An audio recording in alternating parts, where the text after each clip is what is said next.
Angle का formula होता है arc upon radius. Okay, arc upon radius. Arc को भी आप मेज़रमेंट करेंगे, आर्क ये लेंथ ही है, इसको भी मेज़रमेंट करेंगे तो मीटर में, और रेडियस को भी अगर हम मेज़रमेंट करें तो मीटर में। इसलिए दोनों कैंसिल हो गए। दोनों कैंसिल जब हो गए तो ये होते हैं यूनिटलेस। एक्चुअली ये यूनिटलेस, लेकिन इसका यूनिट हम पढ़ते हैं रेडियन। क्या पढ़ते हैं? रेडियन। एक्चुअली ये रेडियन कोई इसकी यूनिट नहीं है, ये एक रेशियो है, ठीक है ना। तो जब यूनिटलेस है तो फिर ये डायमेंशनलेस भी होगा। अब आती है बात डायमेंशन क्या है, व्हाट इज़ डायमेंशन। तो dimension when we denote or when we represent derived quantities in the term of fundamental quantities, then the power raised on the fundamental quantities are termed as or are known as dimension. Okay, कहने का मतलब यह है कि जब हम derived quantities को, अब डिराइव्ड क्वांटिटीज़ क्या हैं? वे क्वांटिटीज़ जो जिन्हें रिप्रेजेंट करने के लिए हमें फंडामेंटल क्वांटिटीज़ की ज़रूरत पड़ती है। फॉर एग्जांपल आप लीजिए एरिया। एरिया हम लें तो एरिया का फार्मूला होता है आपका length into breadth. Length into breadth. Length की यूनिट मीटर, ब्रेड्थ की भी यूनिट मीटर, तो ये हो गया मीटर स्क्वायर। तो अब ये पावर हम देखें, ये पावर क्या है? 2। तो ये 2 इसका डायमेंशन हो गया, एरिया का डायमेंशन हो गया 2। लेंथ फंडामेंटल क्वांटिटीज़ है, ब्रेड्थ भी फंडामेंटल क्वांटिटीज़ है, लेंथ ही है, ये भी लेंथ है, इसका यूनिट मीटर है। तो ये दोनों फंडामेंटल क्वांटिटीज़ हैं, दोनों सेम फंडामेंटल क्वांटिटीज़ हैं, दोनों की यूनिट मीटर है, इनका पावर 2 है। तो 2 is the dimension of area. तो एरिया की डायमेंशन क्या हो गई? 2। Dimension means, actually dimension means आपका होता भी है साइड, हम साइड भी कर सकते हैं डायमेंशन। तो एरिया 2 साइडेड हो गए, लेंथ एंड ब्रेड्थ, उसका 2 डायमेंशन हो गए। एक एक्स एक्सिस बोल दें, एक वाई एक्सिस बोल दें। X axis, Y axis, 2 axis ले लिए, 2 डायमेंशन हो गए। तो वैसे ये 2 डायमेंशन हो गए, एरिया 2 डायमेंशन हो गया, क्योंकि इसमें पावर आपका 2 है। तो डायमेंशन का डेफिनेशन हो गया, when we represent derived quantities in the term of fundamental quantities, then the power raised means RAISED, raised means उस पर चढ़े हुए जो पावर हैं, उन पावर्स को we call dimension of derived quantities. तो डेफिनेशन मैं बोर्ड पर लिख नहीं रहा हूँ, आप सुन लेंगे और इससे आप डेफिनेशन बना लेंगे। नोट्स बुक्स आपके पास है, मैं टॉपिक समझा दे रहा हूँ। ओके, अब आइए हम कुछ क्वांटिटीज़ के सिंबल भी लिखते हैं और डायमेंशन भी शो करते हैं। आइए देखा जाए कि फंडामेंटल क्वांटिटीज़ के सिंबल क्या हैं, कैसे कैसे शो करते हैं। पहला फंडामेंटल क्वांटिटी है आपका मास, दूसरा हो गया लेंथ,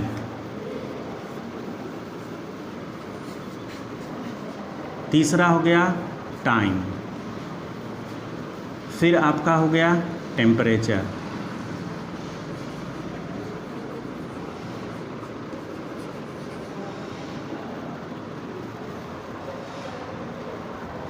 फिर इलेक्ट्रिक करंट,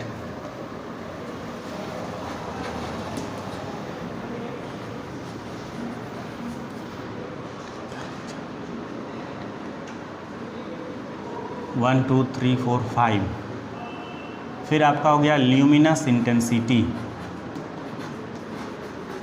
ल्यूमिनस इंटेंसिटी, फिर आपका होता है quantity of matter, quantity of matter, ये होगा 1 2 3 4 5 6 7, इतने आपके ये फंडामेंटल क्वांटिटीज़ हैं। और इनके यूनिट मैं बता रहा हूँ, इनके यूनिट और इनके सिंबल। मास का यूनिट होता है kg, लेंथ का unit SI unit metre, time का सेकंड, टेम्परेचर का केल्विन, इलेक्ट्रिक करंट का एम्पियर, ल्यूमिनस इंटेंसिटी का candela, mass quantity of matter का मोल, ये इनके यूनिट हो गए।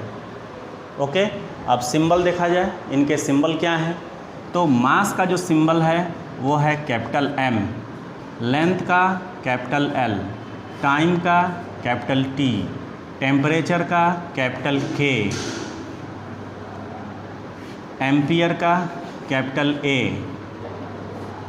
कैंडिला का स्मॉल c, D, मोल MOL। ये इनके सिंबल हैं और इन्हीं से हम डायमेंशन शो करेंगे। अब आइए डायमेंशनल फार्मूला लिखे हैं, तो डायमेंशनल फार्मूला में आइए हम देखते हैं एरिया। एरिया का फार्मूला आपका होता है लेंथ इंटू ब्रेड्थ। अब लेंथ का सिंबल क्या होगा, लेंथ क्या है, इसके यूनिट मीटर है, सिंबल है L। ब्रेड्थ इसका भी यूनिट मीटर है, लेंथ में ही जाएगा ये, इसका भी सिंबल है L। तो ये हो गया L into L means L square. अब इसको हम ऐसे इस बॉक्स में बंद कर देते हैं, third bracket L square. L ये पावर होगा इसके, तो इसका डायमेंशन हो गया 2। अब डायमेंशन जब भी हम लिखेंगे MLT के फॉर्म में लिखेंगे, ये जो MLT के फॉर्म में लिखेंगे। ये 3 quantities mass, length and time ये मैकेनिक्स से लिए गए हैं। ओके, टेम्परेचर ये थर्मोडायनामिक्स के फील्ड से लिया गया है, heat. Ampere electricity, candela luminous intensity photometry के फील्ड से लिया गया है। मोल ये आपका क्वांटिटी ऑफ मैटर, बहुत स्मॉल मास होता है, ये लिए गए हैं। रेडियन और स्टेरेडियन जो सप्लीमेंट्री फंडामेंटल क्वांटिटीज़ हैं, ये ज्योमेट्री के फील्ड से लिए गए हैं। तो ये सब अलग अलग फील्ड से ये क्वांटिटीज़ लिए गए हैं। ओके, आइए अब देखते हैं इसमें एरिया का हो गया L स्क्वायर, वॉल्यूम का हो जाएगा length into breadth into height. तो लेंथ का सिंबल हो गया L, ब्रेड्थ का हो गया L, हाइट का भी हो गया L, क्योंकि ये भी मीटर है, मीटर इनके यूनिट हैं और मीटर लेंथ का यूनिट है, लेंथ की यूनिट मीटर है, इसलिए इसका भी सिंबल L, इसका भी हो गया L, इसका भी हो गया L और हम यहाँ लिख दिए LQ। ये इनके डायमेंशनल फार्मूला है। अब डायमेंशंस क्या है वो देखें। जैसे एरिया का डायमेंशनल फार्मूला हो गया L स्क्वायर, वॉल्यूम का डायमेंशनल फार्मूला हो गया LQ। अब आपको डायमेंशन पूछा है, डायमेंशन क्या है, व्हाट इज़ द डायमेंशन, इनके डायमेंशन लिखने हैं। तो डायमेंशंस, एरिया का डायमेंशन हो गया और डायमेंशन जब भी लिखा जाएगा MLT के फॉर्म में लिखा जाएगा। डायमेंशंस में MLT तीनों को हम दर्शाएंगे।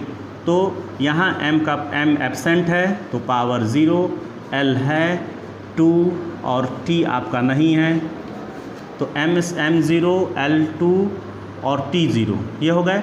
तो ये इसका एक्चुअली डायमेंशनल फार्मूला है। और डायमेंशन क्या हो गया इसका, डायमेंशन है 0 2 0। एरिया का डायमेंशन क्या हो गया 0 2 0। उसी तरह से वॉल्यूम का डायमेंशन क्या हो जाएगा, ये तो L क्यूब लिख दिया, इसको हम ये भी लिख सकते हैं M absent L cube T0, ये इसका डायमेंशनल फार्मूला हो गया। एंड डायमेंशन इज़ 0 3 0, ये इसका डायमेंशन हो गया। वॉल्यूम का डायमेंशन हो गया 0 3 0, डायमेंशन इसका है 0 3 0, ये 0 या 3 ये 0, ये इसके डायमेंशन होगा। ओके, मुझे लगता है ये कुछ समझ में आया होगा। Thank you. फिर से समझ लें, मास का सिंबल M, लेंथ का L, टाइम का T, टेम्परेचर का K, एम्पियर का इलेक्ट्रिक करंट का A और ल्यूमिनस इंटेंसिटी का CD, और जो आपका क्वांटिटी ऑफ मैटर लिया गया उसको मोल MOL लिखेंगे, मोल। ये इनके सिंबल हैं। रही बात fundamental supplementary fundamental quantity radian and steradian, वे आपके यूनिटलेस हैं। वो क्या हैं, यूनिटलेस हैं एंड डायमेंशनलेस भी हैं। उनकी यूनिट है रेडियन स्टेरेडियन पढ़ते हैं, एक्चुअली वो रेशियो हैं, इसलिए उनके डायमेंशन नहीं हैं। Therefore they are non as dimensionless quantities. Okay, अब आइए इसमें कुछ और डायमेंशन मैं बता रहा हूँ, ठीक है। आइए देखा जाए। अब जैसे मान लूँ स्पीड और वेलोसिटी, स्पीड के डायमेंशन लीजिए या वेलोसिटी का डायमेंशन लीजिए। पहले स्पीड लिखें। स्पीड, तो स्पीड का फार्मूला होता है, आप जानते हैं, डिस्टेंस अपॉन टाइम। स्पीड का फार्मूला क्या हो गया? Distance upon time. और डिस्टेंस का मेज़रमेंट करेंगे तो मीटर में ही मेज़रमेंट करेंगे, और मीटर आपका लेंथ का यूनिट है और लेंथ का सिंबल L है, इसलिए डिस्टेंस का भी सिंबल हो जाएगा L। तो यहाँ हो गया L और टाइम का हो गया T। अब आप इसको लिख सकते हैं LT पावर -1, या अपान में है मीन्स 1/T। इसको जब हम इनटू में ले जाएंगे, प्रोडक्ट में ले जाएंगे, तो वो जो पावर इसका 1 है यहाँ -1 हो जाएगा। आप ये भी लिख सकते हैं। और MLT के फॉर्म में लिखेंगे तो M इसमें एब्सेंट है, M0 LT -1। अब इसका डायमेंशंस लिखना है, तो डायमेंशन इसका क्या हो गया, यहाँ मैं लिख दे रहा हूँ। डायमेंशन इसका हो गया M0, L पर यहाँ कुछ नहीं है तो 1 है, और T -1। तो इसके डायमेंशन पढ़े जाएंगे 0, 1 एंड -1। MLT के फॉर्म में ही डायमेंशन हम पढ़ते हैं। ओके, जो भी डायमेंशंस हमारे आएंगे वो MLT के फॉर्म में आ जाएंगे, और उन पर जो पावर्स होते हैं वही उनके डायमेंशन हैं। अब मुझे लग रहा है कि आप अच्छी तरह से समझ रहे हैं।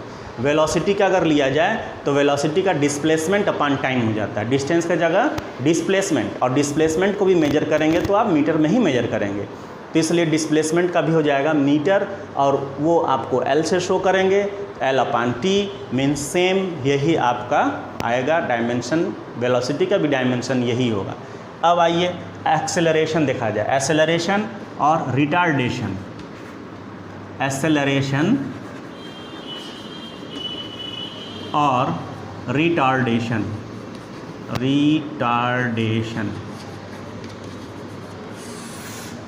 एक्सेलरेशन, जो एक्सेलरेट करता हो, एक्सेलरेशन कब होगा?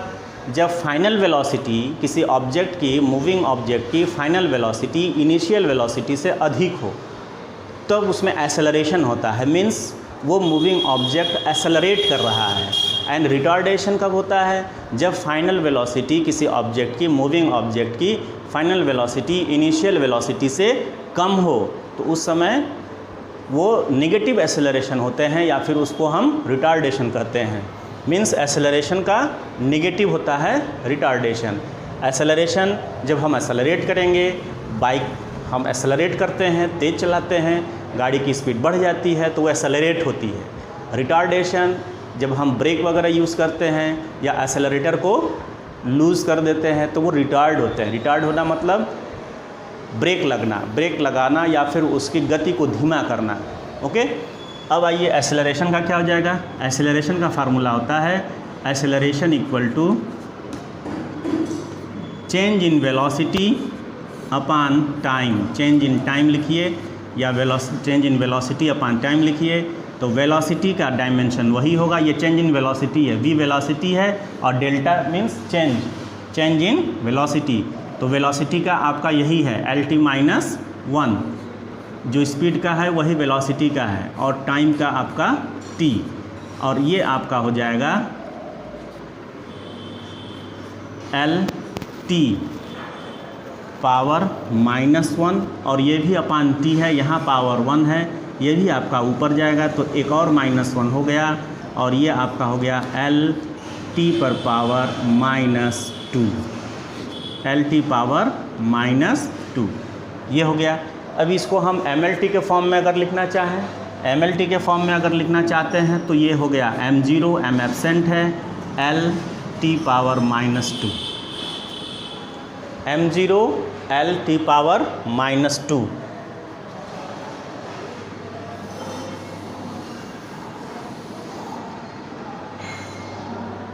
M L T power -2, m नहीं है तो m0 l t पावर -2, ये इसका डायमेंशनल फार्मूला हो गया।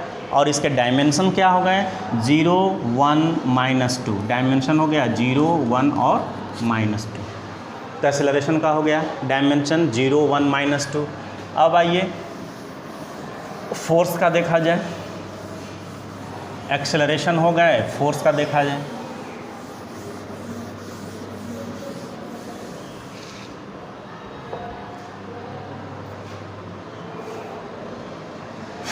यहाँ मैं फिर से लिख दे रहा हूँ, मास का सिंबल m, लेंथ का l, टाइम का t, टेम्परेचर का capital K kelvin, electric current का एम्पियर A, फिर आपका उसका 1 2 3 4 5, luminous intensity CD, quantity of matter आपका MOL, ये हो गया, यही यूज़ किए जाएंगे। फोर्स का देखें,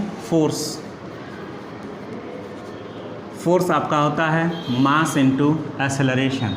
मास का सिंबल है यहाँ कैपिटल M। एक्सेलरेशन का अभी निकाले थे हम लोग, एक्सेलरेशन का आया था आपका mlt -2, m0 lt -2। एक्सेलरेशन का आया था m0 lt -2, ये बोले या फिर आप lt -2 बोले। mlt के फॉर्म में जब रखेंगे तो m पर 0 है, m एब्सेंट है। तो अब यहाँ रखा जाए एक्सेलरेशन का lt -2, ये एक्सेलरेशन का हो गया, ये मास का हो गया। अब ये दोनों सेम बॉक्स में जाएंगे, ये हो गए mlt -2। ये आपका फोर्स का हो गया। फोर्स आया कैसे? Mass into acceleration. मास का सिंबल कैपिटल M, एक्सेलरेशन का अभी हम बताए हैं, जस्ट इसके पहले बताए भी थे, lt -2 है ये। और ये दोनों एक सेम ब्रैकेट में लिखेंगे तो ये आपका हो गया mlt पर -2। ये हमेशा याद रखेंगे, मास को सिंबल होता है मास का कैपिटल M, लेंथ का कैपिटल L, टाइम का कैपिटल T, टेम्परेचर का capital K। Temperature kelvin measurement करते हैं, केल्विन इसका यूनिट है। सेंटीग्रेड या सेल्सियस भी इसका यूनिट है, फ़ारेनहाइट भी इसका यूनिट है, और र्यूमर भी इसका यूनिट है। बट केल्विन लिया जाता है क्योंकि ये एब्सोल्यूट जीरो स्केल होता है। एब्सोल्यूट जीरो स्केल जो है, उस स्केल में टेम्परेचर को केल्विन में मेजरमेंट करते हैं। एक और चीज़ है, ये केल्विन और एम्पियर ये दोनों साइंटिस्ट के नाम पर है, इसलिए कैपिटल से इनका यूनिट जब भी लिखेंगे कैपिटल से लिखेंगे। ये सिंबल हम दिखाए हैं कैपिटल में। मीटर, लेंथ का मास का होता है किलोग्राम, लेंथ का मीटर, टाइम का सेकंड। तो ये मीटर, किलोग्राम, सेकंड नाम के कोई साइंटिस्ट नहीं थे, इसलिए इनके यूनिट को सिंबलिकली जब भी लिखेंगे कैपिटल नहीं लिखेंगे। ये मास का सिंबल है कैपिटल M, लेंथ का सिंबल है कैपिटल L, टाइम का सिंबल है कैपिटल T, टेम्परेचर का सिंबल अब एक साइंटिस्ट के नाम पर ले लिया गया, केल्विन कैपिटल K लगा दिया गया। वैसे यूनिट जब भी लिखेंगे, केल्विन अगर लिखना हो, अगर पूरा नाम लिखना हो तो सारे स्मॉल लेटर्स में लिखेंगे। आप देखेंगे एम्पियर जब भी लिखेंगे तो सब सारे स्मॉल लेटर्स में लिखेंगे। सिंबलिकली लिखना हो तो कैपिटल लिखेंगे। जैसे फोर्स का यूनिट न्यूटन है, तो सिंबलिकली अगर न्यूटन हमको लिखना हो तो कैपिटल N से लिखते हैं, और पूरा यूनिट जब लिखेंगे तो न्यूटन NEWTON फुल नेम उसका स्मॉल लेटर में लिखेंगे। ओके, तो ये आपका है यूनिट्स आप कैसे लिखेंगे, method of right two units, unit लिखने के तरीके, ये सब आप नोट्स में बनाते रहेंगे। अब आइए देखा जाए वर्क। फोर्स के बाद आता है आपका वर्क। वर्क का मैं बता दूं, वर्क का आपका होता है फोर्स इनटू डिस्टेंस या डिस्प्लेसमेंट। वर्क का हो गया फोर्स इनटू डिस्प्लेसमेंट। तो फोर्स इनटू डिस्प्लेसमेंट में फोर्स का आपका है mL-T-2 एंड जो डिस्प्लेसमेंट है इसका हो गया L। अब ये दोनों मिलकर हो गया mL²T-2 और इसका डायमेंशन हो गया आपका m1, यहाँ पावर 1 है, 2 -2। एक और बात है, जो वर्क का डायमेंशन आया है वही टॉर्क क्यू का भी होगा। टॉर्क क्यू टाउ से डिनोट करते हैं, torque Q equal to force into displacement. तो वहाँ फोर्स क्रॉस डिस्प्लेसमेंट होता है, क्योंकि टॉर्क क्यू आपका वेक्टर क्वांटिटी है। ये पढ़ेंगे आप लोग। टॉर्क क्यू जो होता है TORQUE, टॉर्क क्यू टाउ से डिनोट करते हैं, एंड ये वेक्टर है, ये आपका R vector cross F vector, या फिर आप उसको डिस्प्लेसमेंट वेक्टर और F वेक्टर कहेंगे। वेक्टर F, ये vector D and vector F, displacement cross force, ये वेक्टर क्रॉस प्रोडक्ट है, और इनका भी डायमेंशन यही आएगा, डायमेंशन यही आएगा, डायमेंशन फार्मूला भी सेम होंगे। बट इनका इसका यूनिट जो हम अगर पढ़ेंगे, यूनिट इसका अगर पढ़ना हो तो न्यूटन मीटर इसका यूनिट पढ़ेंगे। न्यूटन मीटर इसका यूनिट है, बट वर्क की यूनिट न्यूटन मीटर नहीं पढ़ते हैं, इसका यूनिट हम जूल पढ़ते हैं। यूनिट इसका क्या पढ़ते हैं? जूल। ये डिफरेंस है इनमें। ओके, इसको रोकना है, चौक ख़त्म है। 2 लाइन वाला को रोक दें तो चौक दीजिए।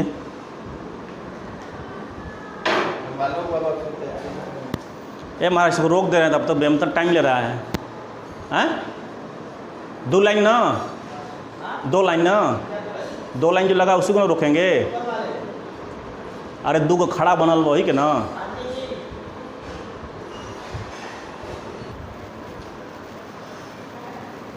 आइए अब इसके आगे देखते हैं।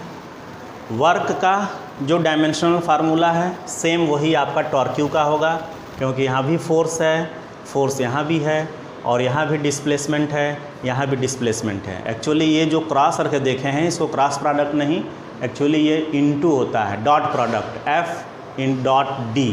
अगर हम इसको वेक्टर में दिखाएंगे, फोर्स वेक्टर है, अगर वेक्टर में दिखाएंगे तो वेक्टर फोर्स डिस्प्लेसमेंट हो गया, और इसको डॉट प्रोडक्ट पढ़ते हैं, ये डॉट प्रोडक्ट। तो अभी आप लोग वेक्टर जब पढ़ेंगे इसी में और आगे, तो वहाँ पढ़ाया जाएगा वेक्टर्स प्रोडक्ट 2 तरह के हैं, 2 टाइप्स। एक आपके डॉट प्रोडक्ट और एक आपका होता है cross product. 2 types of vector product हैं, वहाँ पढ़ेंगे। तो वर्क जो है ये स्केलर है, क्वांटिटी है, और टॉर्क क्यू जो है ये वेक्टर क्वांटिटी है। टॉर्क क्यू वेक्टर क्वांटिटी है और वर्क स्केलर क्वांटिटी है। दोनों में फोर्स एंड डिस्प्लेसमेंट है, यहाँ भी फोर्स एंड डिस्प्लेसमेंट है। इसकी यूनिट जूल होती है और इसका यूनिट आपका न्यूटन मीटर होता है। न्यूटन मीटर इसका भी यूनिट है, वो इक्विवेलेंट यूनिट होगा। न्यूटन मीटर वो जूल के इक्विवेलेंट यूनिट है। जूल कभी टॉर्क क्यू का यूनिट नहीं होता है, जूल एनर्जी की यूनिट है। अब इसी पर काइनेटिक एनर्जी, पोटेंशियल एनर्जी, मतलब जितने तरह के एनर्जी हैं, एनर्जी वर्ड जहाँ आएगा उसका डायमेंशंस ये होंगे और उनकी यूनिट जूल होगी। ऐसा यूनिट जूल होगा। अब आइए कुछ इससे अलग हटकर हम लोग देखते हैं।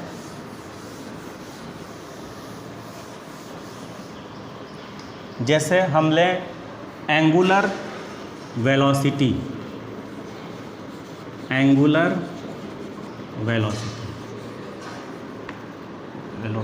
एंगुलर वेलोसिटी का हमको लेना है। ये सब ये आप लोग सर्कुलेटरी मोशन में पढ़ेंगे, इसी फिजिक्स फर्स्ट पार्ट में ही पढ़ेंगे। आगे चैप्टर्स आएंगे तो उसमें सर्कुलेटरी मोशन में आएगा angular displacement, angular velocity, angular acceleration, centripetal force, centrifugal force, ये सब आएंगे उसमें। तो अब आइए एंगुलर वेलोसिटी। तो angular velocity, velocity displacement upon time, angular लगा है तो एंगुलर डिस्प्लेसमेंट अपॉन टाइम हो जाएगा। यह आपका हो जाएगा एंगुलर डिस्प्लेसमेंट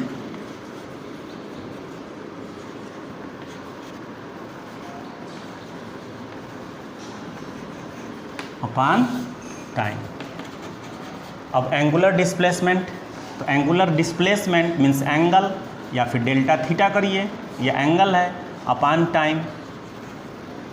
अब बताया था मैं कि जो एंगल है वो यूनिटलेस है। एंगल जो होता है वो यूनिटलेस है, एंगल इज़ यूनिटलेस, क्योंकि एंगल का फार्मूला आपका होता है arc upon time, sorry arc upon radius, arc upon radius. तो इसको भी हम मेज़र करेंगे मीटर में और इसका भी मीटर L/L, तो L0 है, मीन्स थीटा जो एंगल है ये यूनिटलेस है। तो ये आपका जब यूनिटलेस है तो इसको हम L0 लिख सकते हैं और अपान टाइम t लिख दिया, तो ये आपका हो गया L0 t पावर -1, और आप इसको ये भी लिख सकते हैं ओनली t पावर -1। इसका डायमेंशन निकालना है, या फिर इसको ऐसे लिखिए, इसका डायमेंशनल फार्मूला ऐसे भी हो जाएगा m absent m0 L0 t power -1 and it's dimension is 0 0 -1।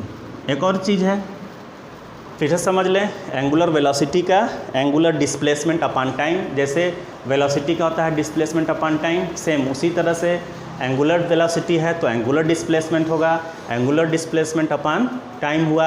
अब ये एंगुलर डिस्प्लेसमेंट कैसे, ये मैं समझा दे रहा हूँ। जैसे मान लीजिए एक में सर्कुलर पाथ बनाया और कोई ये इसका सेंटर है, वो कोई पार्टिकल एट ए टाइम यहाँ है P पर, और P to Q वो जाता है टाइम T में, इन टाइम T में वो P to Q इस सर्कुलेटरी पाथ पर वो मूव किया P to Q तक। ये आपका जो होगा ये आ जाएगा लीनियर डिस्प्लेसमेंट, ये हो जाएगा लीनियर डिस्प्लेसमेंट। अब यहाँ से यहाँ तक चलने में वो कितना एंगल सबटेंड कर रहा है एट द सेंटर, ये जो डेल्टा थीटा में लिखा इसको कहेंगे एंगुलर डिस्प्लेसमेंट। ये इतना हुआ एंगुलर डिस्प्लेसमेंट, ये एंगल बना और एंगल यूनिटलेस है, सो L0 हो गया अपॉन टाइम का capital T, L0 t power -1, या तो ये लिखिए ओनली t पावर -1 लिखिए, MLT में रखेंगे m0 L0 t -1, और इसका डायमेंशन हो गया 0 0 -1, क्योंकि MLT के फॉर्म में लिखते हैं। एक और बात है, ये जो 1/t अगर आप देखें ये 1/t होता है t पावर -1, ये आपका फ्रीक्वेंसी का भी डायमेंशन होगा। फ्रीक्वेंसी मीन्स साइकिल पर सेकंड कितने साइकिल लगा रहे हैं, कितने चक्कर लगा रहे हैं सर्कुलेटरी पाथ में, एक सेकंड में कितने राउंड कर रहे हैं, उसको कहते हैं फ्रीक्वेंसी। तो उसकी भी आपकी जो डायमेंशन होगा सेम यही होगा, और उसका भी डायमेंशनल फार्मूला ये होगा 1/t होता है। पीरियोडिक टाइम अगर t हो, पीरियोडिक टाइम t हो तो 1/t होता है, फ्रीक्वेंसी इक्वल टू 1/t, तो 1/t मीन्स t -1। तो फ्रीक्वेंसी का भी डायमेंशन क्या हो गया, जो एंगुलर वेलोसिटी का है। अब यहीं से एंगुलर एक्सेलरेशन का हो जाएगा। एंगुलर एक्सेलरेशन देखिए, एंगुलर एक्सेलरेशन का अगर लेना है तब उसको क्या करेंगे, इसको मैं इरेज कर देता हूँ।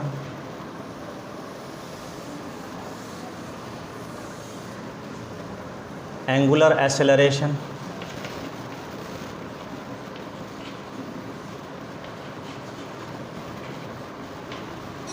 एंगुलर एक्सेलरेशन, तो एंगुलर एक्सेलरेशन का हो जाएगा एंगुलर वेलोसिटी